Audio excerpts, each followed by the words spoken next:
Hi. A couple of weeks ago I went to the London Book Fair for the first time. This is my official pass. I had to fill out what company I worked for and things like that, so I was YouTuber Books and Quills. Before I went, I wasn't really 100% sure what it was going to be like, so I'm gonna tell you what I experienced. A ticket for all 3 days is £30 and it is basically an industry event, which means that it's not really aimed at general readers, but more at people who work in publishing. Oh, it's also good to know that for students, it's free. It is a massive hall with loads and loads of booths from different publishing companies, basically from all around the world. Of course, we had all the usual suspects like Penguin and Random House, but there were also a bunch of other small publishing companies that I've been in contact with before, such as Hotkey Books, Icon Books, and a new discovery, Self-Made Hero, which is a publishing company for graphic novels. It's really fun to just roam around, but at the same time also very overwhelming. There aren't really any free books, it's mostly just people in suits having meetings. What I thought was the most interesting part about the entire book fair were all the different panels. It's like the panels at VidCon, but just for books. And boy, did they have some good ones. After making my initial itinerary, I discovered that for every time slot, there were about 3 panels I wanted to go to. Fortunately, I took lots of notes, so here are some of the highlights. I went to a panel about the question, does teen fiction require a rating system? Where they talked a lot about how kids kind of read in anticipation of the next phase of their life. And they talked about how rating systems are kind of mostly just for parents, because the kids will read anything anyway. And we talked a bit about the book The Hit by Melvin Burgess, which I read and reviewed on GoodReads. I'll put a link in the description. I really didn't like the book and I didn't want to waste an entire video talking about it. Anyway, it was great to find some other people who didn't like it. Then I went to a panel called Reading Outside of the Box, Is Genre Snobbery Fading? During this panel there was a discussion about if authors who write within a specific genre are regarded in a different way than authors who write literary fiction. We talked about if genre fiction is more about the plot and literary fiction is more about the characters. They also talked about how you get started with the literary novel, because if you write genre fiction you can start with this set context. One of the most interesting things was the discussion about if boys read specific genres and girls are more focused on specific authors and will kind of read whatever that author writes if they like the first book they read by them. I think an argument was made about that whenever a boy reads a book, people get really excited about it. And if it's a fantasy book, people will say, oh, he likes fantasy, we'll give him more fantasy so he keeps reading, so he will kind of stay within that genre. It was one of my favorite panels, and one of the panelists, called Chris Priestley, had a great quote. He was talking about bookshops and said, if a new Paolini book comes out, 3 of my books get taken off. The size of them is just unfair. Then I went to a panel about new adult books, and it was called Reinventing Teen Fiction. I didn't really like this panel. In general, I'm not a fan of new adult books, even though I haven't really read any yet. The idea of them doesn't really appeal to me. I feel like there should be different variations of young adult. Maybe even with a labeling system for sex and violence, you know, in case parents want to know what they're buying for their kids. From what I've heard, new adult is a lot about the sex aspect, and the way that everyone's talking about it makes it sound like it's just a YA version of the romance genre. And even though the authors say that the books aren't just about the sex, they kept talking about a chili pepper rating, which to me confirms that sex is the main focus of the book. What I enjoyed most about these 3 days was seeing professionals talk about the thing that they're passionate about, especially at the Center for Literary Translation. It brought back a lot of the enthusiasm that I felt while I was studying translation at university, and there were even several panels where they discussed how you could become a literary translator. Be there, be aware of the culture, be aware of the writers, be,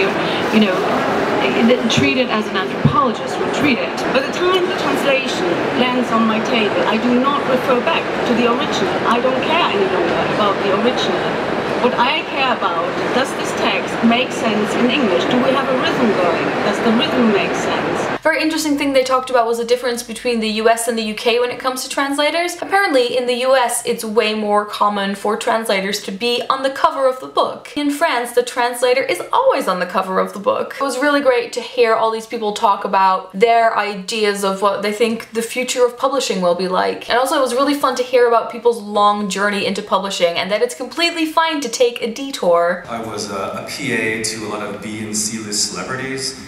And also a story reader for a literary agency. 2 that I rejected were, one was Armageddon, the other one was Face Off, both, you know, blockbusters. That was rubbish. There was definitely a big focus on digital things and social media. There were so many panels where authors and publishers were discussing their feelings on this new social media thing. And there were panels where they were constantly telling graduates that they needed to have an online presence. And it was just so encouraging and discouraging at the same time. There was so much information that I already knew and so many social media things that I feel like I could even have contributed to. So for us people who are doing this social media thing, it's great to know that you're on the right path. But at the same time, they were discussing how many people apply for these job openings they have and how difficult it is to pick a candidate. Those 3 days were really hectic, but also very interesting, and I'll definitely be attending next year. I would love to know if you guys have ever been to the London Book Fair before, or maybe any other interesting book-related events. If you want to hear more about topics like this, a while ago I made a video about social media and publishing, which you can watch right here. I'll talk to you guys later.